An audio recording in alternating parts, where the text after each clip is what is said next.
ఇందులో కొంచెం కారం వేస్తానండి. ఇప్పుడు నేను 1 స్పూన్ కారం అయితే వేస్తున్నాను. అండ్ నేను ముందు చెప్పాను కదా పసుపు వేసుకోండి అని చెప్పేసి, ఇందులో పసుపు అయితే యాడ్ చేస్తున్నానండి కొంచెం.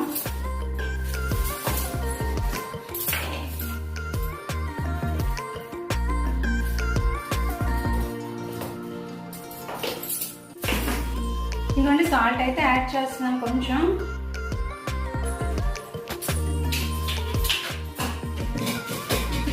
బాగా మిక్స్ చేసేసుకుందామండి.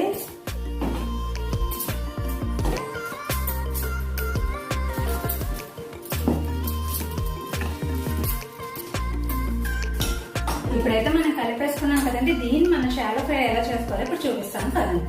పొయ్యి అయితే ఎడిగించేసుకుంటున్నానండి. నేనైతే షాలో ఫ్రై అన్నాను కదండి, ఈ ప్యాన్ నేను పెట్టుకుంటున్నాను.